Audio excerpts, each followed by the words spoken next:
Shri Venkateswara gold తాకట్టులో ఉన్న మీ బంగారాన్ని విడిపించి కొనబడును.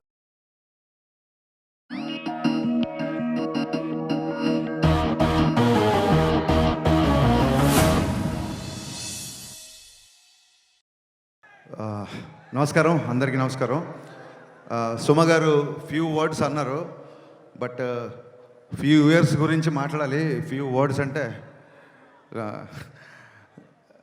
చాలామందికి థ్యాంక్స్ చెప్పాలి. ముందుగా ఫస్ట్ విషయం, యాక్చువల్గా నేను ఈరోజు ముందుగా మాట్లాడాలనుకున్న విషయం మీకు అందరికీ తెలుసు. సినిమా కొంచెం అనుకున్న దానికంటే కొంచెం లేట్ అయింది. బయట చాలామంది చాలా రకాలుగా మాట్లాడుకుంటారు, అది సృష్టి ధర్మం. బట్ ఎందుకు లేట్ అయింది అనేది నేను మళ్ళీ చెప్పాలి. ఫస్ట్ ఒక కాలేజ్ బ్యాక్డ్రాప్లో ఒక ఖుషీ ఎక్స్టెన్షన్ లాంటి స్టోరీ. ఖుషీలో ఉన్న ఇద్దరు స్టూడెంట్స్ మళ్ళీ ఈగో వచ్చి విడిపోయి మళ్ళీ కాలేజ్కి వచ్చి వాళ్ళు ఇద్దరు లెక్చర్గా ఉన్నప్పుడు అదే ఈగో కంటిన్యూ అవుతే ఎలా ఉంటుంది, ఒక క్రేజీ థాట్తో స్టార్ట్ అయ్యాము. బట్ అది స్టార్ట్ అయిపోయిన తర్వాత నేను అనుకున్న స్పేస్, నేను అనుకున్న హీరోయిజము, నేను అనుకున్న ఎక్కడో ఒక ఫన్ అనే యాంగిల్కి లిమిట్ అయిపోతున్నాం అని చెప్పి కథ మారడం జరిగింది. కథ మార్చిన దగ్గర నుంచి ఆ స్క్రిప్ట్ సాటిస్ఫాక్షన్గా వచ్చేంత వరకు, అండ్ మధ్యలో అది కోవిడ్ అంటారో ఇంకోటి అంటారో, వాట్ ఎవర్ రీజన్స్, ఈ సినిమా డిలే అవ్వడానికి అట్ ది సేమ్ టైం ఇందాక అందరు చెప్పారు చాలా ఫాస్ట్గా సినిమా ఫినిష్ చేసాం అంటే నేనేదో కావాలని చెప్పట్లేదు. ఈ సినిమా డిలే అవ్వడానికి నేనే రీజను. ఈ సినిమా మొన్న అంత ఫాస్ట్గా తీసాం కూడా నేనే రీజన్. సో ఈ జర్నీ మొత్తం ఒక ప్రొడ్యూసర్ ట్రావెల్ అవ్వడం అనేది అసలు మాటలు కాదు. నవీన్ గారు, రవి గారు, మీ ఇద్దరు లిటరల్గా నన్ను సినిమా ఫినిష్ అయ్యేంత వరకు, ఈ రోజుకి రేపు రిలీజ్ అయ్యేంత వరకు కూడా మీ ఇద్దరు నన్ను భుజాల మీద మోసారు సార్. భుజాల మీద అంటే మీరు లిటరల్ మీనింగ్ తీసుకోవద్దు. నవీన్ గారు, రవి గారు హైట్కి భుజాల మీద మోస్తే బ్యాలెన్స్ ఉండదు, వాళ్ళ గుండెలు పెట్టుకున్నారు. Sir, your one of the best producer. అంటే ఎనీ డైరెక్టర్కి డ్రీమ్ ప్రొడ్యూసర్ సార్ మీరు. ఇంత లేట్ అయినా సరే సినిమా సాంగ్స్ దగ్గరికి వచ్చేసరికి నేను ఒక 500 మంది డ్యాన్సర్లు నడితే వాళ్ళు 1500 మంది పెట్టుకున్నాను వాళ్ళు. నేను ఒక ఈ సైజు సెట్ అడిగితే వాళ్ళు ఈ సైజు సెట్ ఇచ్చారు. అండ్ ఆనందన్న, thank you so much. Director విజయాన్ని ఈ రేంజ్లో మ్యాగ్నిఫై చేయాలంటే it's only one and only you. And ఇందాక ఆనంద్ గారు సరిగ్గా చెప్పలేదు, మైత్రి కెరీర్లోనే ఎత్తరా కాలర్కి వేసిన సెట్ బిగ్గెస్ట్ సెట్ అండి. రోజు 1500 మందితో షూటింగ్ చేసేవాళ్ళం. ఎవరన్నా సరే లిమిటెడ్ డేట్స్ ఉన్నాయి, మనం త్వరగా ఫినిష్ చేయండి అంటారు. ఏ రోజు కూడా ఏం అడిగినా సరే ఎంత కావాలి అని అడిగారు తప్ప ఎందుకు కావాలి అని ఏ రోజు ప్రశ్నించలేదు. ప్రతి డైరెక్టర్ డ్రీమ్ ప్రొడ్యూసర్స్ అండి మైత్రి మూవీ మేకర్స్. సార్, నవీన్ గారు, రవి గారు, మీతో పరిచయం అయిన తర్వాత ఇందాక వీడియో రిలీజ్ చేశారు మనవాళ్ళు. మీ బ్యానర్లో రిలీజ్ అయిన దాదాపు ఒక 15-20 సినిమాలు ప్రీ రిలీజ్ ఈవెంట్లకు నేను వచ్చి ఉంటాను. ఫైనల్గా నా ప్రీ రిలీజ్ ఈవెంట్కి మీరు వచ్చారు అన్నట్టు చెప్పాల్సి వస్తుంది. Thank you so much sir. మీ ప్యాషన్కి, డైరెక్టర్ని మీరు ప్యాంపర్ చేసే పద్ధతికి మీకు తల వంచి సాష్టాంగ నమస్కారం చేస్తున్నాను. Thank you so much. ఇందాక నా రైటింగ్ టీం గురించి చెప్పాను, వాళ్ళందరూ గురించి మాట్లాడారు. కళ్యాణ్ గారి సినిమాకి ఏముంటుందంటే, ఒక చిన్న టెక్నీషియన్ కూడా నేను కళ్యాణ్ గారి సినిమాకి పనిచేసాను అని వాళ్ళ పేరు ఇక్కడ వినాలనుకుంటారు. ఎవరి పేర్లైనా మిస్ అయిపోతే పాపం డిసప్పాయింట్ అవుతారు. సో నా రైటింగ్ డిపార్ట్మెంట్ ఆల్రెడీ పైకి వచ్చి మాట్లాడారు. మా కథ మారినా మా గురించి, ఎస్పెషల్లీ నా గురించి కథలుగా బయట మాట్లాడుకున్నా, నాతో పాటు దాదాపు 2.5 సంవత్సరాలు జర్నీ చేసిన రైటర్ డైరెక్టర్ సంతోషం, mister perfect writer director Dashrath గారికి నేను మనస్ఫూర్తిగా కృతజ్ఞతలు చెప్పుకున్నాను. థ్యాంక్ యూ సో మచ్ అన్న. ఎప్పుడు నా పక్క నుండి నాకు ధైర్యాన్ని ఇచ్చావు. అలాగే మా రెబల్ రెడ్డి, నేను రమేష్ రెడ్డి గారికి రెబల్ రెడ్డి అని పిలుస్తాను. గబ్బర్ సింగ్తో నేను ఆయన్ని ఆర్టిస్ట్ని చేశాను. ఎందుకంటే నా స్వార్థం ఏంటంటే 24 hours నా సెట్లో ఉంటాడేమో అని. ఆర్టిస్ట్గా బిజీ అయిపోయి నాకు రైటింగ్కే డేట్ లేవని స్టేజ్కి వచ్చాడు. మీ అభివృద్ధిని మనస్ఫూర్తిగా ఆహ్వానిస్తున్నాం సార్.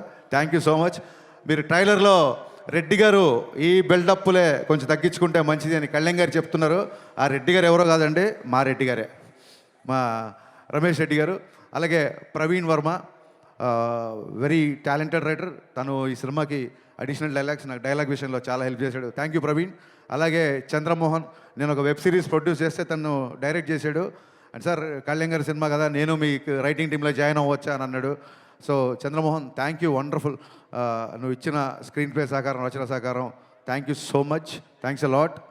ఇక నేను గబ్బర్ సింగ్ టైంలో చెప్పాను, ఇప్పుడు మళ్ళీ చెప్తున్నాను. స్క్రీన్ మీద నాకు పవన్ కళ్యాణ్ గారు హీరో అయితే, ఆఫ్ ద స్క్రీన్ మా దేవిశ్రీ ప్రసాద్ హీరోలాగా నాకు నిలబడ్డాడు. థ్యాంక్ యూ సర్జీ, ఎక్స్ట్రానరీ సాంగ్స్ ఇచ్చారు, నిజంగా కాల్ ఎగరేసుకునే మ్యూజిక్ ఇచ్చారు. Thank you so much. నేను ముందే చెప్పాను, ఆయన చాలా బిజీగా ఉన్నారు.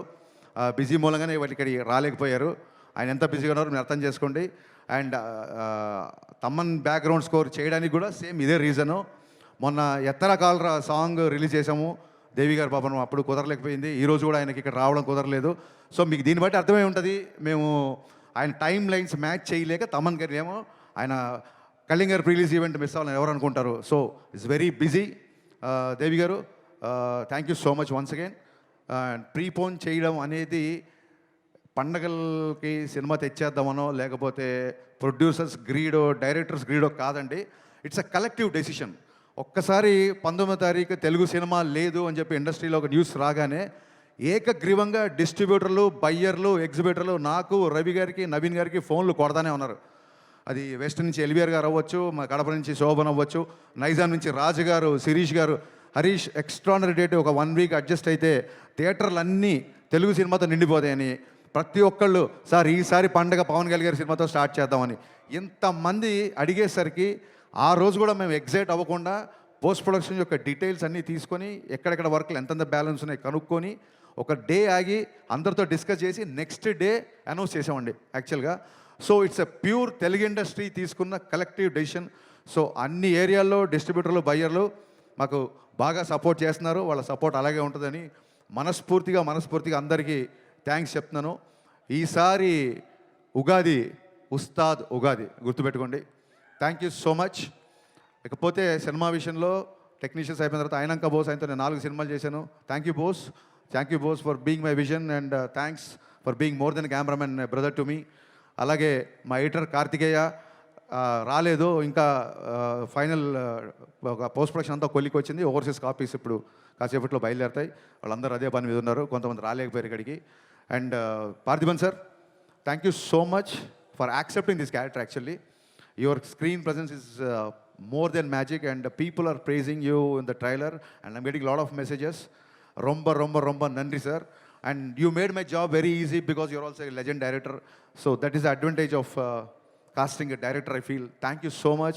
There are a lot of betterments, there are a lot of one-liners, there are a lot of nice suggestions, and I hope your experience was a boon to me.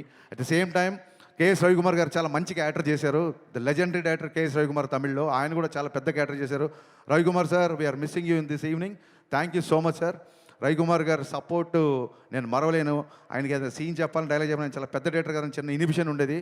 ఆయన మట్టుకు ప్రతి డైలాగు ఒక ఫుల్ స్టాప్ కామ ఆయన పలకాలన్న, because Telugu కూడా కొత్త కాబట్టి pure artist లాగా. అంత పెద్ద డైరెక్టరు నన్ను డైరెక్టర్ సార్ అని పిలిచినప్పుడు నిజంగా పులకించిపోయాను. Thank you sir, thank you so much. మీ ఇద్దరికి శిరస్సు వంచి నేను నమస్కారం చేస్తున్నాను for being in this film. Leela, నీ మామూలు కాదు నీ గోల, అస్సలు నీ ఎనర్జీ, దాన్ని ఏమంటారు, ఇన్ఫెక్షన్స్ అంటారు చూసావా, అంత ఇన్ఫెక్షన్స్ ఎనర్జీ. మీరు కూర్చోవచ్చు పర్లేదు, ఇప్పుడు కెమెరా ఏం ఆన్ లేదు. అద్భుతమైన పర్ఫార్మర్. చాలామందికి లీల గారు అనగానే డ్యాన్సులు గుర్తొస్తాయి. ఆవిడ డెఫినెట్గా చాలా మంచి డ్యాన్స్ నేను చెప్పాల్సిన అవసరం లేదు. బట్ ఎలాగో డ్యాన్సులు చూసేశారు కదా, ఆ అమ్మాయి పర్ఫార్మెన్స్ కూడా చూపిద్దామని చెప్పి ఇందులో ఒక మంచి క్యారెక్టర్ రాశాను. Very cute character. అమ్మాయి క్యారెక్టరేషన్ చాలా చాలా బాగుంటుంది. ఇందాక సుమగారు అడిగారు, సుమగారు అడిగారు అక్క మరి నువ్వు మా హీరో గారు అప్పట్లో ఇప్పట్లో అనగలేంది, మరి మిమ్మల్ని అక్క అనకూడదా? ఏమండి, మనం మర్చిపోతాం ఏమన్నా? మనని మన హీరోని ఏమనంటే మనం మర్చిపోతామా? సో మీకు చెప్పాలి, ఎందుకంటే ఈ సాంగ్ దేఖ్లేంగే చాలా, అంటే లీల గారి డ్యాన్స్ లేదని చెప్పి మీలో చిన్న కొద్దిపాటి అసంతృప్తి చూసాను నేను. ఆ సినిమాలో సిచ్యువేషన్ ఏంటంటే, లీల గారు కొంచెం లైఫ్లో చిన్న లో ఉన్నప్పుడు, మీరు లిరిక్స్ అబ్జర్వ్ చేస్తే చిన్న లో ఉన్నప్పుడు, నీ పెదవిలోన ఉన్న జాగా నువ్వు నవ్వుకోవడానికిగా, నీ కాలి కింద ఉన్న నేల నీ సొంతం అంటే నమ్మవేళ. ఇది పోలీస్ గ్రౌండ్స్, ఇప్పుడు సొంతం అనుకోకండి, ప్రాబ్లం అయిపోతుంది. సో ఒక ఇన్స్పిరేషనల్ సాంగ్. అంటే చాలామంది అడుగుతున్నారు కేవుకేక అని. బ్రదర్స్, ఐ వాంట్, మన ఇంటర్వ్యూలో చెప్పాను, మీ అందరికీ చెప్పాలనుకుంటున్నా, కేవుకేక పాట పరిస్థితులు వేరు, ఇప్పుడు పరిస్థితులు వేరు. ఇప్పుడు కళ్యాణ్ గారిని పెట్టి ఒక ఐటమ్ సాంగ్ చేయాలన్న ఉద్దేశం నాకు ఏమాత్రం లేదు, ఉండదు. కానీ ఆయన డ్యాన్స్ మీకు కావాలని నాకు తెలుసు. డ్యాన్స్ ఉందా లేదా? కాలర్ ఎత్తి స్టెప్ వేశారా లేదా? ఈ కాళ్ళు కదలాలని చెప్పి మనం ఏళ్ల తరబడి నుంచి వెయిట్ చేస్తున్నామా లేదా? నేను ఇప్పుడు కళ్యాణ్ గారిని చూడను, నా ధైర్యం నాకు లేదు. డ్యాన్స్ గురించి మాట్లాడుతున్నప్పుడు నేను మిమ్మల్నే చూస్తాను కాసేపు. సో అలాంటి సిచ్యువేషన్లో వచ్చిన సాంగ్, ఒకటి డ్యూయట్ అయినా ఒకటి మాస్ సాంగ్ అయినా, నా లిరిసిస్టులు ఇద్దరు ఇక్కడే ఉన్నారు, భాస్కర్ భట్ల గారు, కాసేల శ్యామ్ గారు. ఈ 2 పాటల్లో మీరు అబ్జర్వ్ చేస్తే మీరు ఏ పని మీద వెళ్ళినా ఒక మోటివేషను, ఒక ధైర్యము, ఒక విజన్ ఇచ్చే పాటలు ఈ 2 పాటలు. మందుబాబులో అని అందులో పాట ఉంది. ఇప్పుడు ఏంటంటే నైట్ తాగిన మందు పొద్దున్న దిగిపోద్ది, ఎక్కే దిగే కిక్కులోన వచ్చేది ఏముంది? అలాంటి కిక్కు మనకెందుకు? సచ్చేదాకా కిక్కు ఉండాలి, ఏదైనా కిక్కు ఉంటే సచ్చేదాకా ఉండాలి. అలాగే ఎక్కి తొక్కేటెవళ్ళే ఉన్నా తగ్గేది ఏముంది? పొద్దున్న లేచి, it's not just film industry, it's not just politics అండి. మనిషి బయటికి వెళ్ళాలంటే ఎక్కే తొక్కేటోళ్ళు అంటే అది మనుషులు అవ్వచ్చు, సర్కమ్స్టెన్సెస్ అవ్వచ్చు, పరిస్థితులు అవ్వచ్చు, ఏదన్నా అవ్వచ్చు. ఎప్పుడు నీకు ఒక రిపల్సివ్ ఫోర్స్ ఆపోజిట్ ఉంటూనే ఉంటుంది. అలాంటి ఉన్నప్పుడు కూడా, ఎక్కి తొక్కేటోళ్ళు ఉన్నప్పుడు కూడా తగ్గేది ఏముంది? నెగ్గేదాకా తిక్కే ఉండాలి. ఈ పాట గోలీ సోడాలాగా ఒక బందీగానా బతికేలా, గోలీ సోడాలకు ఎలా ఇరిగిపోయి ఉంటుందో మీకు తెలుసు. సఫకేటింగ్ లైఫ్ వద్దు, లిబరేషన్ సాంగ్. ఇది ఒక మోటివేషన్ ఇచ్చే లిరిక్స్. ఈ 2 పాటలో కళ్యాణ్ గారు డ్యాన్స్ చేసింది ఊరికే తమాషాగా డ్యాన్స్ కాదండి, డెఫినెట్గా మనకు నచ్చిన గ్రేస్ మూమెంట్ చేసినా సరే. సినిమాలో ఒక డైలాగ్ ఉంది, పాట అయినా ఆటైనా అంతర్లీనంగా ఒక మెసేజ్ ఉండాలి అని. సో ఆ పాట అయినా ఆటైనా ఒక మెసేజ్ ఉండాలి. ఆ మెసేజ్ కూడా కరెక్ట్గా మన డిఎన్ఏలో దిగేలాగా ఉండాలి, క్లాసులు బిగినట్టు ఉండకూడదు. అందుకు భాస్కర్ భట్ల గారు, కాసేల శ్యామ్ గారు ఇద్దరు డిఫరెంట్ సన్నివేశాలకి డిఫరెంట్ సాంగ్స్ రాసిన ఫైనల్గా ఒకటే మెసేజ్ బయటికి వెళ్ళింది. అది ఏంటంటే, we're here to fight, we're here to live, we're here to follow our intuition. బయట వాళ్ళ ప్రభావాలు, బయట వాళ్ళ మాటలు, బయట వాళ్ళ ఏవి మార్చలేవు. మీదే విజను, మీదే లైఫ్, మీదే అని ఈ స్ఫూర్తినిచ్చే పాటలు. వాళ్ళిద్దరికి ఒకటే మాట చెప్పా, ఇద్దరి లిరిసిస్టులకు నేను చెప్పింది ఒకటే. సార్ నేను ఎప్పుడైనా లోలో ఉన్నప్పుడు వేటూరి గారిది పాట వింటా. మా ఊపిరి నిప్పుల ఉప్పెన, మా ఊహలు కత్తుల వంతెన, మా దెబ్బకు దిక్కడు పిల్లటిల్లిపోయే రంపంపం. ఆ సాంగ్ ఎప్పుడు వింటుంటా. యువత తాలూకు భావజాలం ఆ పాటలో ఉంటుంది, నాకు చాలా ఇష్టం. అలాగే ముందుకెళ్ళేవాళ్ళు, కాస్త ఫెయిల్యూర్లో ఉన్నవాళ్ళు, లేకపోతే చాలా హై గోల్స్ పెట్టుకున్న వాళ్ళు, నేడేరా నీకు నేస్తము, రేపే లేదు, నిన్నంటే నిండు సున్నరా రానే రాదు.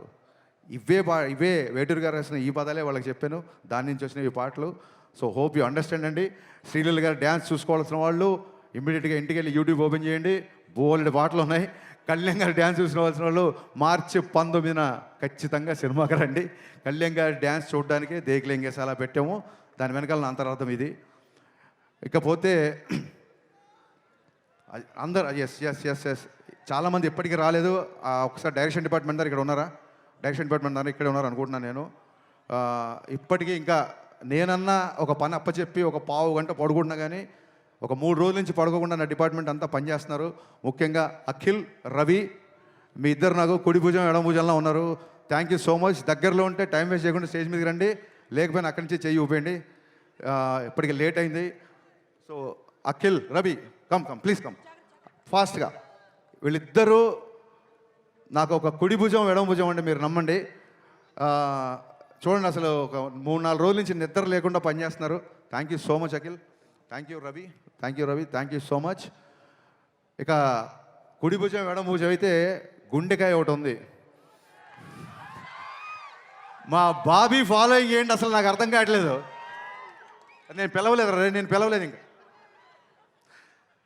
వీళ్ళిద్దరు నా కుడి భుజం ఎడమ భుజం అయితే మా బాబీ. యాక్చువల్గా బాబీ కోసం ఒక టీజర్ కట్ చేద్దాం అనుకుని నేను కళ్యాణ్ గారికి కూడా చెప్పాను.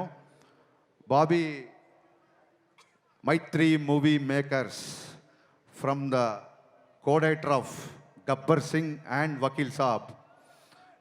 Bobby, the unique and the most wanted co-director in the industry. Bobby నా గుండెకాయ అంతకంటే ఎక్కువ. ఎంత కష్టపడుతున్నాడంటే అసలు నాకు తెలిసి ఒక స్టేజ్లో నాకు టెన్షన్ వచ్చింది, ఆరోగ్యం అయిపోద్దేమో, నువ్వు 1 గంట పడుకో నేను వెళ్తాను అని చెప్పి ఇలాగా షిఫ్ట్లు వారీగా పనిచేస్తున్నాం. బాబీ లేని షూటింగ్ నేను ఊహించుకోలేను. బాబీ ఇంతకంటే ఎలివేషన్లు ఎక్కువైతే. Thank you so much Bobby. ఒక ఒక స్టేజ్లో పాండమిక్ నుంచి బయటికి వచ్చి సినిమా చాలా త్వరగా ముగిస్తా పెట్టి వీళ్ళందరూ కష్టపడ్డారు, వీళ్ళ గురించి నేను చెప్పి తీరాలి. Thank you.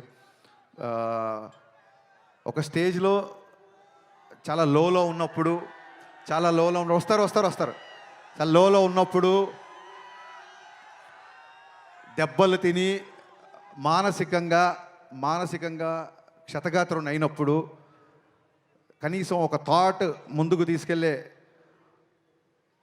ధైర్యం లేక, సత్తువ లేక, శక్తి లేక, అది నా సినిమా బిఫోర్ వచ్చిన సినిమా సరిగా ఆడకపోవడం అవ్వచ్చు, పాండమిక్ అవ్వచ్చు, సడన్గా ఒక మెంటల్ లో అవ్వచ్చు. మనం ఏం దేవుళ్ళం కాదు కదా, ఎవరైనా లోలో ఉంటారు కదా. అలాంటి ఒక లోలో ఉండి నేను నిలబడమే చాలా కష్టం అన్న ఒక భయంకరమైన పరిస్థితిలో ఉన్నప్పుడు, నేనేది లోపల దాచుకోండి అందరికీ తెలుసు, ఓపెన్గా చెప్తున్నాను.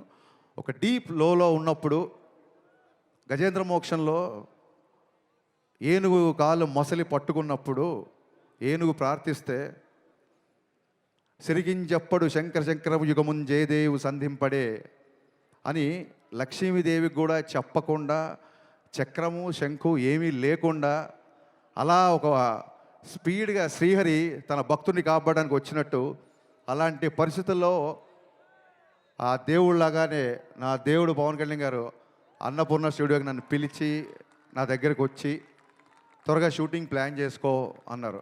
ఆ ఒక్క పిలుపుతో అప్పటి వరకు ఉన్న గాయాలు, అప్పటి వరకు ఉన్న స్వేదాలు, మరి పవనుడు కదా, వాయు వేగంతో అవన్నీ మాయమైపోయాయి.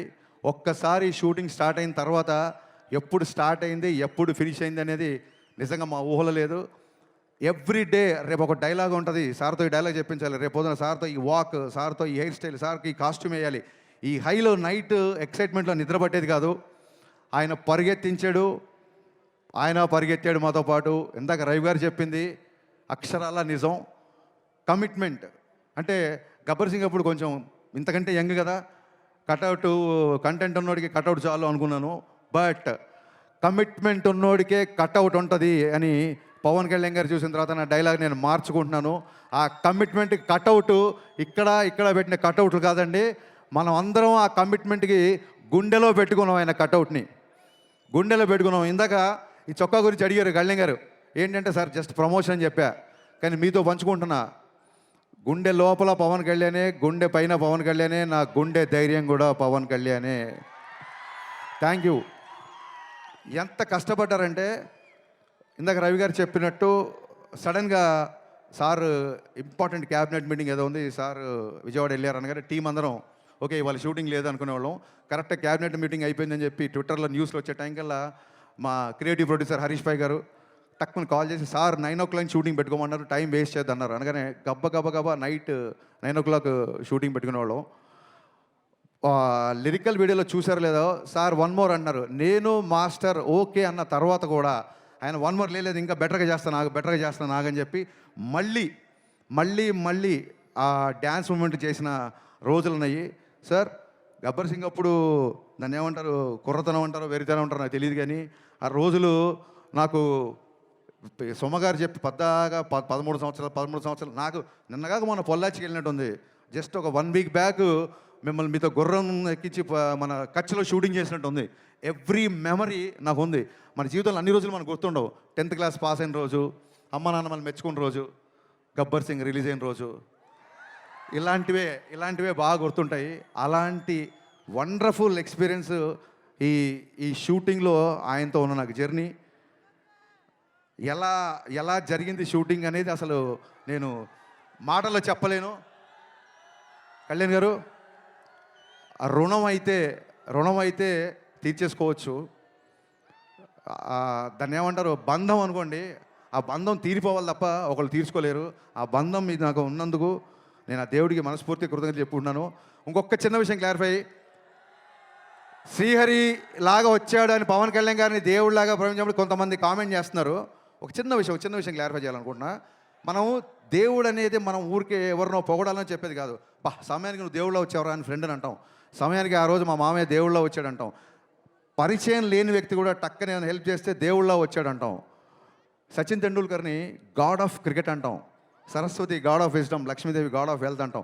అలాగా మనం అభిమానంతో గాడ్ అని పిలుచుకుంటే ఆయన్ని అది గాడ్ ఆఫ్ క్రేజ్ అవ్వచ్చు, గాడ్ ఆఫ్ స్వాగ్ అవ్వచ్చు. సచిన్ తెండూల్కర్ అని గాడ్ అంతా మాత్రం ఆయన విగ్రహం పెట్టి బ్యాట్ అని ధ్వజస్తంభాల్లో పెట్టి గుళ్ళు కట్టమని ఎవరు చెప్పలేదు కదా. It is the supremacy experience, it's a superlative expression అంతే. అంతకు మించి ఎవరినో ఏదో కామెంట్ చేయాలని కాదు, ఎవరినో నొచ్చుకోవాలని కాదు. సార్ మాటలు రావట్లేదు. ఈ సినిమా ప్రాణం పెట్టి పనిచేశారు. మానవాళ్ళందరూ మీ మాటలు వినాలనుకుంటున్నారు. నన్ను ఇంతసేపు భరించినందుకు, సహించినందుకు, మళ్ళీ ప్రేమించినందుకు thank you so much. March 19th ఈసారి ఉస్తాద్ ఉగాది. Thank you.